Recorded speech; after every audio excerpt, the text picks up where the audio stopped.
미국 공군 극찬 KF-21 독주 못 막아 KF-21 한국형 엔진으로 싹 다 교체. 세계 최초 마하 3.42 램제트 추진체. 한화에어로스페이스에 나는 관심이 많고 실제 해당 주식을 보유하고 있는 주주이기도 하다. 내 돈을 직접 한화에어로스페이스에 투자한 만큼 향후 그 성장 가능성에 대한 관심은 진심이다.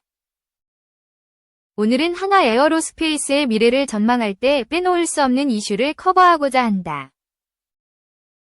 바로 KF-21 사업이다. 우선 KF-21 보라매 전투기 사업에 대해서 간단히 소개하겠다. KF-21 보라매 전투기 사업이란 한국이 자체적으로 개발한 4.5세대 전투기 확보 사업이다. 우리나라는 그동안 공군 전투기를 미국에서 도입해서 사용해왔다. F-15K, F-35 모두 미국에서 수입한 전투기이다. 물론 미국 방산산업의 기술력은 세계 최고이기 때문에 F-15K와 F-35의 성능이나 우수성은 세계 최고 수준이다. 미국은 자국의 군사기술 유출을 극도로 꺼려하기 때문에 우리나라가 우리 돈 주고 전투기를 사와도 마음대로 정비를 하거나 수리를 할 수가 없다. 전투기를 정비하면서 미국의 핵심 군사기술이 유출될 우려가 있기 때문이다. 따라서 정비를 할 때도 수많은 제약사항이 있는 것이 현실이다. 또한 전투기를 운용하면서 필연적으로 부품의 손상이나 마모가 발생되고 부품 수요가 지속적으로 발생하는데 이러한 부품값이 매우 비싸다. 아무래도 우리나라가 1대당 2천억 원 내외를 지불하고 값비싼 F-35 전투기를 수입해왔는데 작은 부품 하나가 고장나서 2천억 원짜리 전투기를 운용 못하는 것은 말이 안 되지 않는가? 그렇기 때문에 미국 회사들은 이러한 상황을 이용해서 전투기 운용 및 수리에 필요한 부품에 상당한 마진을 붙여서 팔았을 것이다. 캡티비 프라이싱을 이해하기 위해서는 프린터와 프린터 잉크 간의 관계를 떠올리면 쉽다. HP 같은 프린터 회사들은 프린터를 비교적 저렴한 가격에 판매한다. 그래서 사람들이 프린터를 최대한 많이 구매하게 한다. 하지만 프린터를 사용하기 위해서는 잉크가 필수적인데 HP 같은 회사들은 이 프린터, 잉크를 비싸게 판매한다. 프린터를 볼모로 삼고 이를 사용하기 위한 필수템인 잉크 가격을 비싸게 받아서 회사의 전체적인 이익률을 높이는 것이다. 전투기는 그 자체로서도 고가이긴 하지만 한번 어떤 국가가 해당 전투기를 채택하면 적어도 최소 8년, 10년은 운용해야 한다. 그렇기 때문에 전투기 부품 역시 그때 동안 아주 비싼 마진을 붙여서 판매할 수 있는 것이다. 본론으로 돌아가서 KF-21 전투기 사업은 우리나라가 스스로 4.5세대 전투기를 제작하고 운용함으로써 국방 자주성을 높이고 이와 관련된 일련의 국방 비용을 절감하는 데 있어서 엄청난 의미가 있다. 우리가 스스로 KF-21이라는 좋은 전투기를 개발한 만큼 미래에 있어서 지속적인 국방 비용 절감이 가능할 것이고 운이 따르면 해외에도 수출해 전투기 산업이 효자 수출 산업으로 자리 잡을 수도 있다. 한화에어로스페이스는 KF-21의 심장인 엔진을 공급한다. F414 엔진 모형이라고 한다. 구체적인 성능에 대해서는 일부 사항만 공개된 것으로 알고 있다.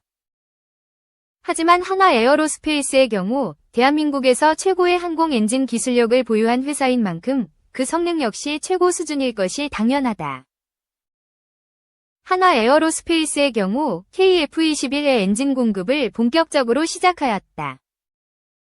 이제 관건은 KF-21이 얼마나 대량 생산되어서 규모의 경제, 이코노미 오브 스케일을 실현하는 데 달려있다.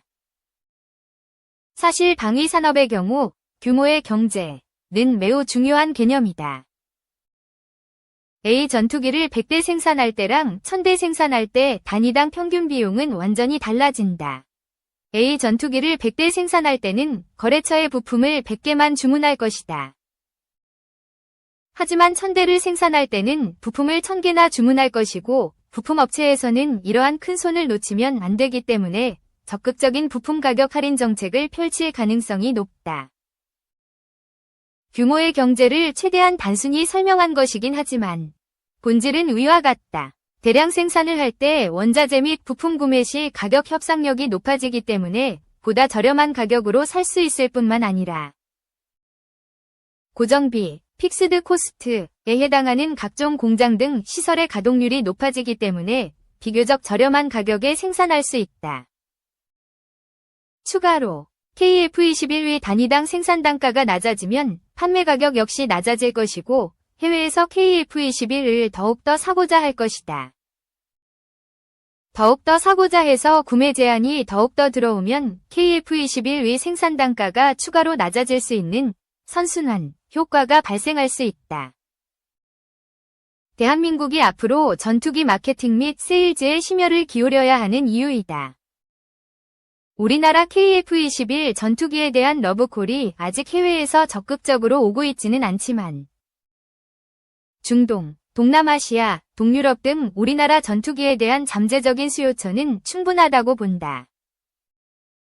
KF21 전투기가 얼마나 글로벌 시장에서 높이 흥행하고 도약하는지에 따라 하나에어로스페이스 주가의 모멘텀 역시 꾸준하게 탄력을 받을지 여부가 결정될 수 있다. 2. 합참, 배 러시아 파병 준비하며 기습 도발 가능성 있어. 합동참모본부는 최근 북한의 움직임과 관련해 러시아 증원 파병을 준비하고 있는 것으로 확인됐다고 23일 밝혔다.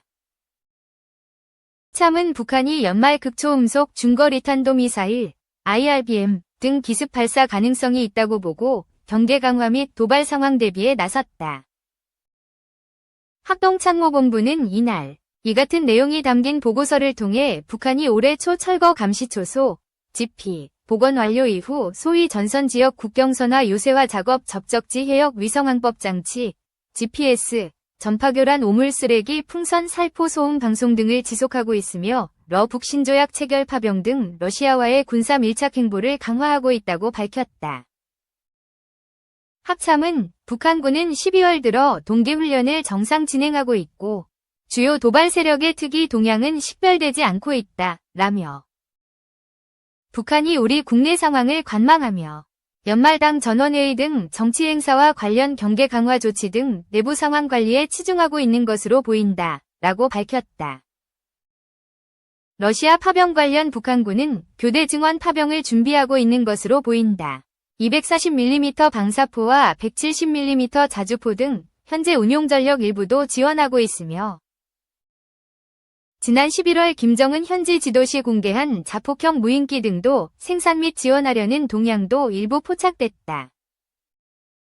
합참은 북한이 러우전쟁 특수를 이용, 노후 전력 소모와 신규 전력의 실전장 투입, 전투 경험을 통해 우리 군보다 질적 열세인 재래식 전력을 현대화하려는 의도가 강하다며 우리에 대한 군사적 위협의 증가로 이어질 수 있어 관련 동향을 추적 중이다, 라고 설명했다. 합참은 북한군은 군사정찰위성 발사 실패 직후인 5월 28일부터 32차례에 걸쳐 약 7천여 개의 오물쓰레기 풍선을 부양했다고 지적했다. 합참은 11월 29일 이후 유리한 기상에도 불구하고 아직 추가 부양은 없으나 다수의 풍선 부양 기지에서 자재 확보 등 준비 동향이 지속 포착되고 있다, 라며 기습적 풍선 부양은 언제든 가능한 상태라고 설명했다. 북한은 7월 20일부터 전선 지역 40여 개소에서 10여 종의 소음을 일일 약 10시간 이상 송출하고 있다. 대통령 탄핵 사태와 관련해서는 과거 활발한 비난 공세와 달리 여러 차례 사실 위주의 부정적 이미지 보도에 그치고 있다. 북한은 러시아와의 군사협력 확대에 집중하면서 대내적으로 역효과 차단 및 김정은 정권 보위 조치를 강화하고 있는 것으로 보인다. 북한은 우리 방송 시간대가 아닌 심야 새벽 시간 소음 방송을 초기 전 전선 지역에서 서부 지역으로 집중하고 일부 확성기를 방향 전환이 가능한 것으로 교체하고 있다. 합참은 북한은 GPS 전파 교란 시도를 지속하고 있다며 최근 북한군은 해주 개성 등 접적지 해역 일대에서 저강도 GPS 교란을 실시하고 있으며 우리 군 함정과 민간 항공기 및 선박, 일부 북한 함정, 선박에서 수신장애가 발생했다, 고 지적했다. 연말당 전원회의 전후로 극초음속 중거리 탄도미사일 IRBM을 발사할 수 있다고 관측했다. 합참은 최근 고체 추진 탄도미사일 동체 생산 및 이동 징후 국방발전 5개년 계획 및 대통령 취임 등 대내외 정치 일정 등 고려하면 연말당 전원회의 전후 중거리 탄도미사일 IRBM급 극초음속 미사일 등을 기습 발사할 가능성이 있다고 밝혔다. 이어 과거 사례 고려시 동계훈련과 연계된 대남 무력시위 성훈련과 함께 러시아의 뒷배를 업고 대미 협상력 제고를 위한 대륙간 탄도미사일 ICBM 발사, 핵실험 등 다양한 전략적 도발 시도 가능성이 높아 한미 정보 공조 및 대비 태세 확립이 필요하다고 강조했다.